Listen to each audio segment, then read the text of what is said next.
E nós escolhemos o livro de Atos por quê? Porque nós precisávamos trabalhar a igreja.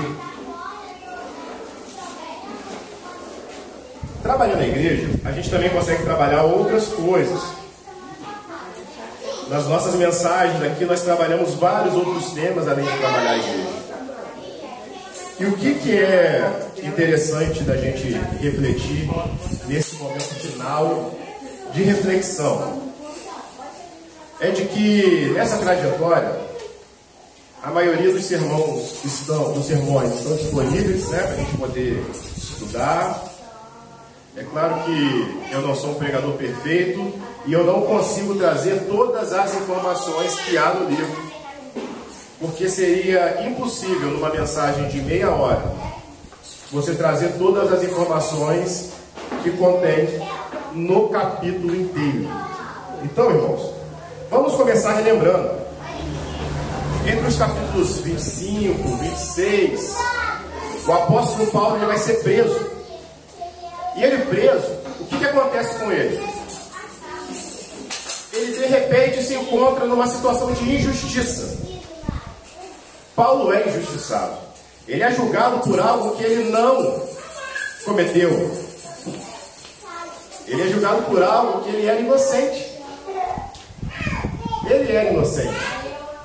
E quantas das vezes na nossa vida nós passamos por isso?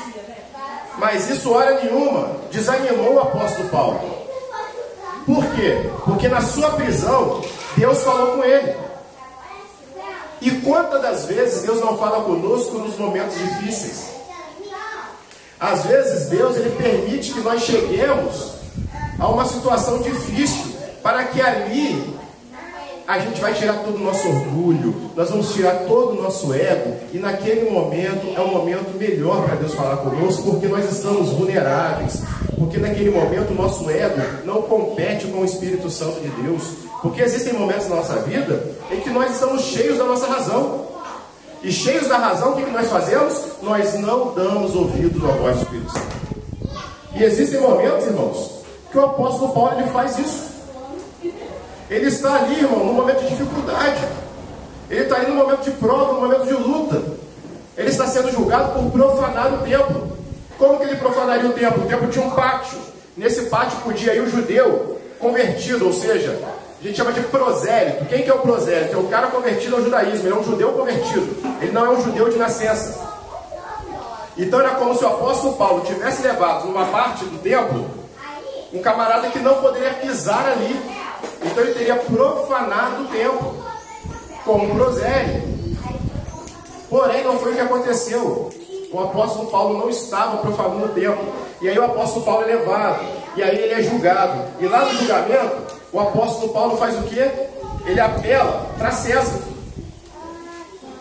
E Deus fala com ele: meu filho, fica tranquilo que eu preciso que você pregue para as autoridades.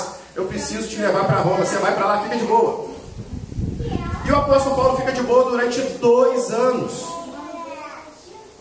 Ou 2 anos e meio. O apóstolo Paulo fica de molho lá em Cesareia. Só que ele não fica de molho à toa. Ele prega para os soldados, ele prega para o centurião, ele prega para o rei Agripa, ele prega para todo mundo. E ali ele está tendo uma oportunidade. Ontem eu falava isso. Fui visitar minha mãe e falei com ela. Falei: mãe, é tanto tempo ouvindo a palavra, que o apóstolo Paulo ele fala para o rei: quem me dera, se por pouco ou por muito, você se convertesse. Porque, irmãos, não adianta a gente ouvir a palavra, mas a palavra não entrar na gente.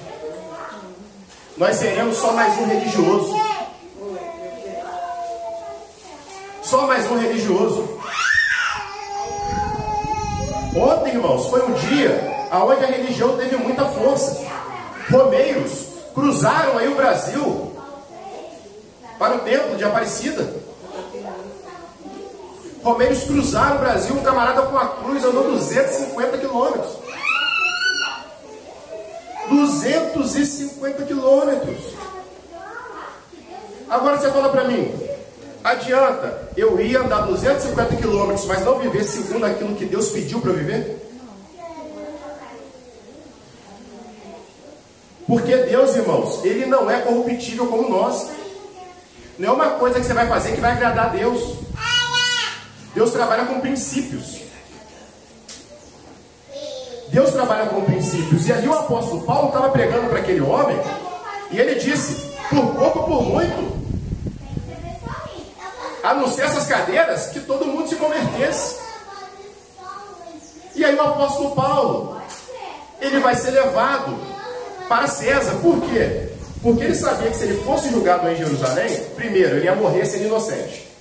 E segundo, que ele não ia cumprir o propósito. Então ele vai fazer o quê? Ele vai viajar para Roma. No meio do caminho, o que acontece? Nós estudamos semana passada. O navio pega uma tempestade. E o apóstolo Paulo diz para o comandante lá do navio, para o piloto, fala, meu amigo, não vamos prosseguir com essa viagem, porque o Deus a quem eu sirvo me avisou que o tempo vai ser ruim. Mas aí os caras pensaram, cara, vai passar o inverno aqui, vai ser doído. Vamos fazer o seguinte, vamos embora. E aí o comandante vai embora. E no meio do caminho o que acontece? O barco afunda. E aí nós vamos agora para o capítulo 28, que é o quê? O apóstolo Paulo, de posse da palavra de Deus, de posse de toda a estrutura possível para salvar as pessoas, porque, irmão, a única estrutura que você precisa é de uma palavra. Amém? O apóstolo Paulo não precisava de um bote salva-vida, não precisava do navio pesqueiro que passava por ali e veio salvando. A única coisa que eles precisavam era de uma palavra, e eles ouviram a palavra, e eles receberam a palavra, e eles creram na palavra. E aí eles chegam à ilha de Malta. E aí nós vamos ler aqui a partir do capítulo 1 até o capítulo 10. Perdão, do versículo 1 ao versículo 10. Olha só. Uma vez em terra verificamos que a ilha se chamava Malta.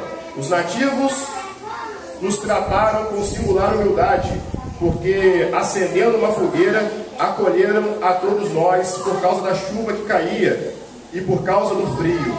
Tendo Paulo ajuntado e atirado à fogueira um feixe de gravetos, uma víbora, fugindo do calor, prendeu-se na mão dele.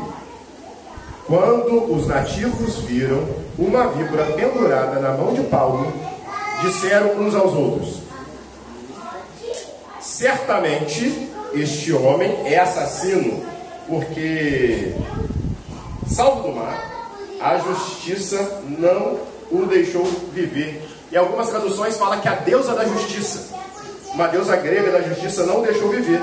Ou seja, a deusa da justiça tentou matar ele pela água, não conseguiu, então ela tentou matá-lo com a víbora. E aí continua no 7. Perdão, continua no 5. Porém, ele, sacudindo a víbora no fogo, não sofreu mal nenhum. Mas eles esperavam que Paulo viesse a inchar, ou a cair morto de repente.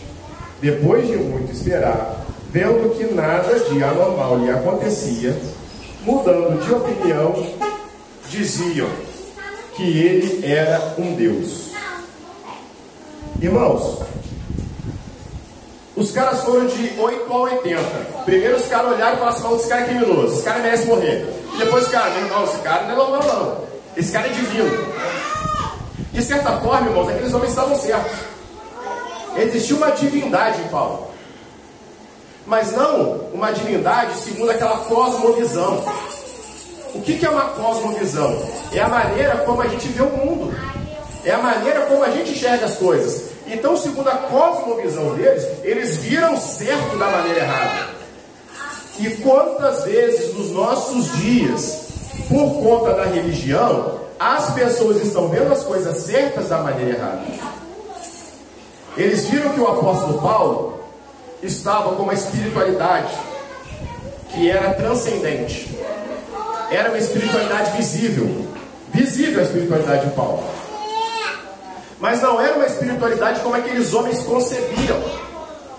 Era uma espiritualidade diferente. Era uma espiritualidade onde Deus se revelava fisicamente no meio dos homens. Porque primeiro Deus avisa, depois Deus sustenta. E agora, irmãos, esses homens mineiros ou pernambucanos, né? Os mineiros e os pernambucanos são brasileiros que são altamente hospitaleiros. Então esses caras, como um mineiro, como um pernambucano, ele recebe ali e faz uma fogueira. Eles vão vendo, seja porque eles são bonzinhos ou porque viram que os caras estavam vestidos de roupa romana, falaram: ih, rapaz, vem cá, chega aí. Independente do motivo pelo qual eles fizeram, a verdade é que eles fizeram. E aí Públio, que era um homem que tinha muitas posses ali naquela ilha, ele vai dizer para o apóstolo Paulo: fica na minha casa.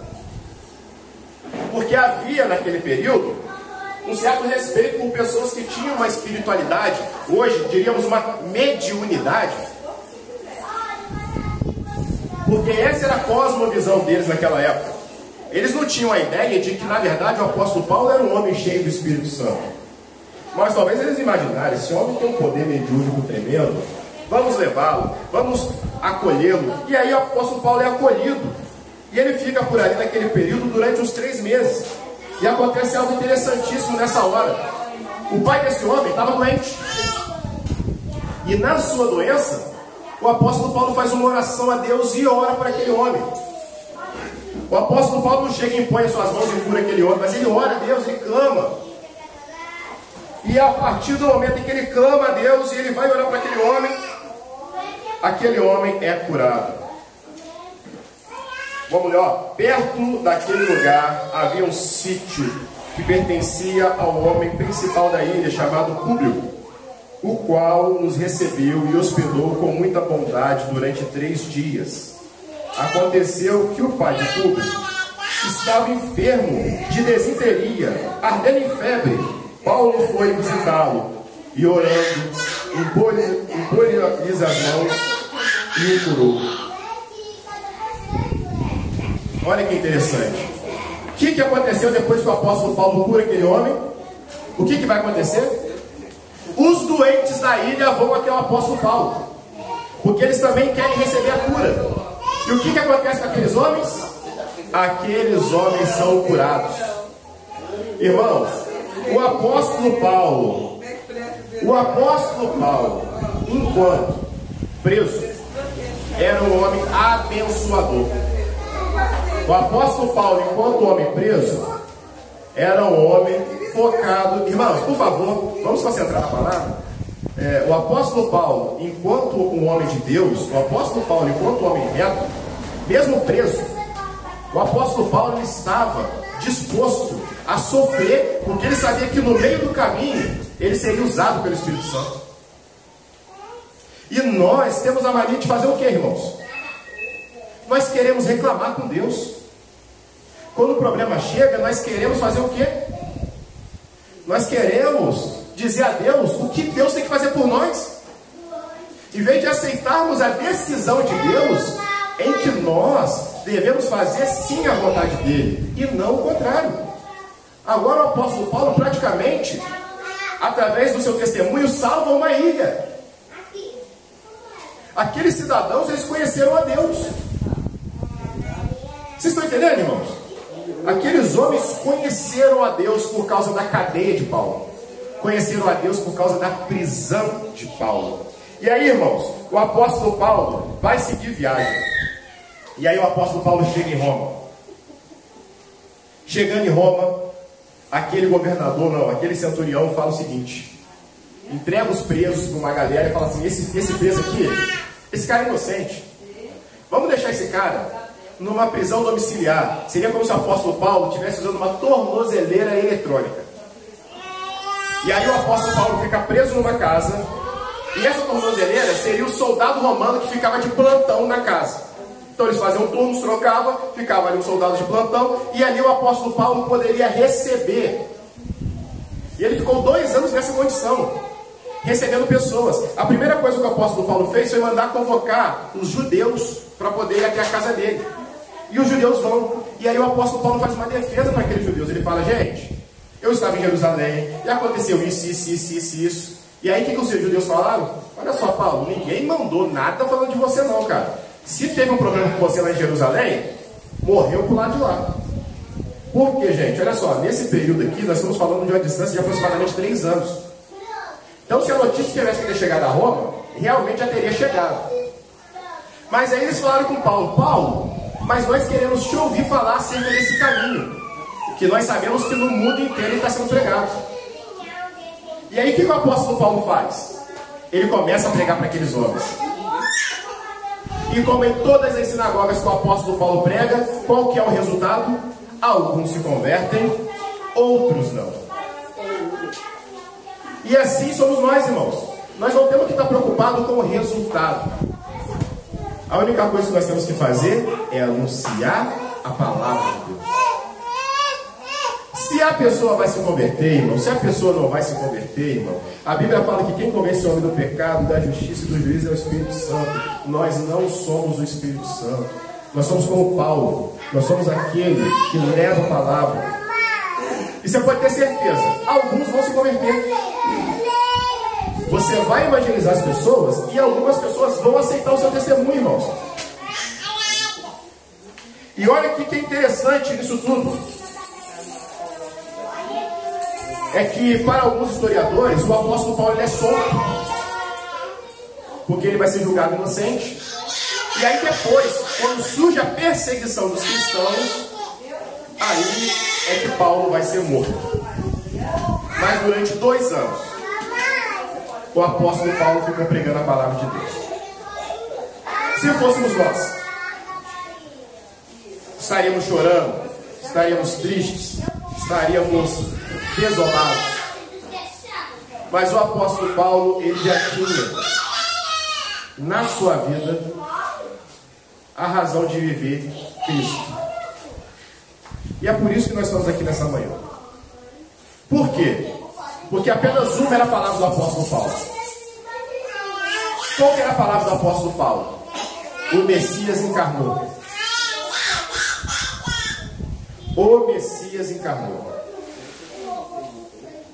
Só que nós não conseguimos conceber isso, irmãos. Porque no dia que nós conseguimos conceber que o Messias encarnou, a nossa vida nunca mais será a mesma.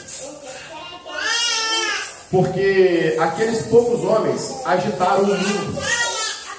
E hoje nós temos um mundo cristão que não faz nada.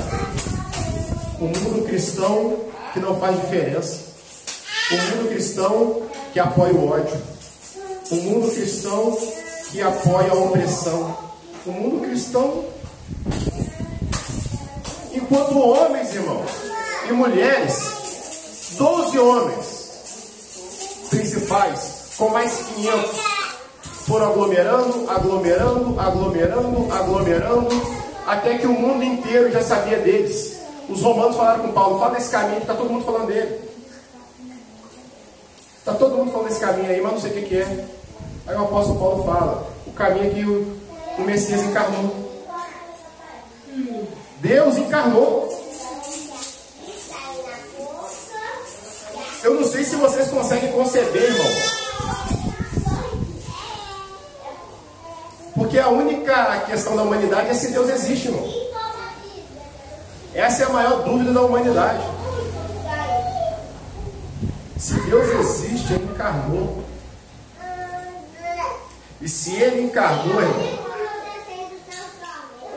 Ele comprou a minha vida e Ele comprou a sua vida com o seu sangue. E essa era a mensagem do apóstolo Paulo. O Messias encarnou. Viva como o Messias encarnado. Essa é a mensagem do apóstolo Paulo. Só que ele não apenas encarnou, ele cumpriu todas as profecias que estavam a seu respeito. Ele foi chicoteado, ele foi humilhado, ele foi envergonhado, ele sofreu, morreu numa cruz como um bandido para salvar outros bandidos. Vamos pensar, se eu não me engano é Dimas o nome dele, o ladrão da cruz. Imagine aquele homem, irmãos. Se você pegar um dos evangelhos, vai dizer que aqueles 2 homens, os 2 escarneciam Jesus. Eu imagino Jesus olhando para um Jesus olhando para o outro. Um recebeu o olhar de Jesus e continuou da mesma maneira. O outro, ao receber o olhar de Jesus, ele fala para o cara: meu irmão, eu e você, a gente merece estar aqui, velho. Ele não. Porque o pecado cega tanta gente, irmão, que ele te impede de ver a glória de Deus. Um daqueles bandidos, o pecado cegou tanto ele que ele não conseguia ver a glória de Jesus que estava do seu lado. Mas o outro, que era bandido, pecador, ele conseguiu ver, irmãos, a graça maravilhosa do Senhor Jesus. E ele falou com ele: Senhor, o senhor lembra de mim? Mereço não. Mereço não. O senhor lembra de mim quando você estiver lá? Eu não mereço. E aí Jesus fala para ele o quê? Hoje você vai estar comigo. Porque eu estou te comprando. Eu estou comprando você hoje. E nós não vivemos como se isso fosse uma verdade, irmãos. Nós não vivemos como se isso fosse uma verdade na nossa vida. Um verbo encarnado, que morreu, ressuscitou, continua encarnado. Jesus continua tendo um corpo físico, irmão. Ele continua sendo o mesmo Jesus de quando ele nasceu. Tem um corpo, só que o corpo dele agora é glorificado, mas é o mesmo cara. Um Deus homem. Olha que loucura. Para até em grega também, né? Tipo na cosmovisão dos gregos. Um Deus homem, cara. Que habita em nós por meio do que? Do seu próprio Espírito. Agora Jesus, ele é um ser virtual. Jesus é um ser virtual. Jesus, ele tem um grande grupo de WhatsApp, onde você entra e você recebe as mensagens dele. Mas se você quiser também, você pode sair do grupo. Tá tudo certo. Tá entendendo? Pegaram a visão? Tá tudo certo. O Espírito Santo, ele age, ele opera. Aí ele vai lá no grupo, aí ele manda mensagenzinha, aí você se alimenta. Você fala: opa, que benção. Precisava ouvir isso. Aí quer que você vai ouvir, fala assim: não, isso é pro meu irmão. Não, irmão, não é pro irmão, não, é tudo pra nós. É tudo pra nós. Vocês estão entendendo? O apóstolo Paulo foi preso e decidiu morrer por essa mensagem. Nós encerramos, irmãos, o livro de Atos dos Apóstolos. Eu tiro um peso das minhas costas, porque foi muito pesado nesse livro, porque ele tem muita informação, ele é muito rico, ele tem muita informação histórica, política, econômica, religiosa. E com todas as dificuldades, nós encerramos esse livro, sabendo de que lá no começo Satanás tentou prender João e Pedro. Não conseguiu. Bateu neles. Não conseguiu. Satanás botou corrupção dentro da igreja. Não conseguiu. Satanás perseguiu a igreja. Quando ele persegue a igreja, o que acontece? A igreja cresce. Porque as pessoas têm que ir embora. Muitas pessoas, quando se converteram, ficaram em Jerusalém. Eles eram de outras regiões, ficaram em Jerusalém. Foi até por isso que eles precisavam também repartir os bens. Eles vendiam tudo, não sei se vocês lembram. Lá no começo eles vendiam tudo, entregavam os apóstolos repartiam. Por quê? Tinha muita pessoa pobre ali, a pessoa veio com a sua comitiva de um outro país, estava lá adorando a Deus, lá no Pentecostes, de repente, vamos ficar aqui mesmo, tá gostoso. Aí agora começa a perseguição, os caras falam: opa, vou voltar para minha terra. E alguns voltam para sua terra, outros moradores de Jerusalém saem por medo, mas eles saem levando a palavra de Deus.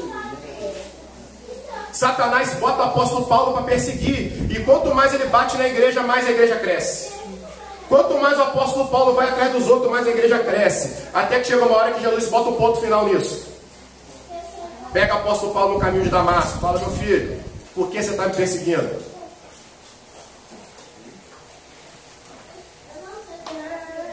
Está entendendo, irmão?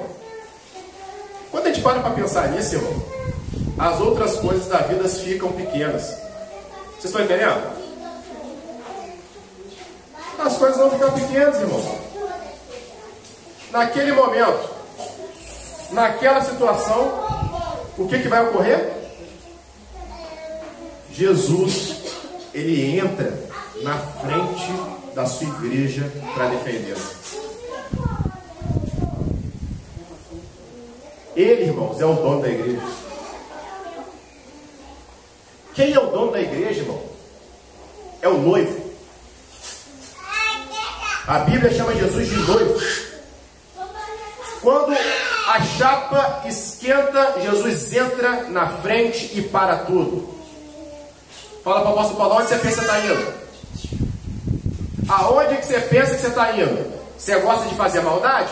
Você vai ver então o que é sofrer pelo meu nome. E aí o apóstolo Paulo passa de um perseguidor a um perseguido, de um caçador a um caçado. E é essa a história do livro de Atos dos Apóstolos. A igreja crescendo, o inimigo tentando parar a igreja, mas ele não consegue. E nós estamos hoje, praticamente quase 2000 anos depois, anunciando o mesmo evangelho que esse homem carregou nas suas costas, com dores, com açoites. E nós, em nome de Jesus, continuaremos a anunciar esse evangelho até que Jesus venha. Amém? Vamos nos colocar de pé.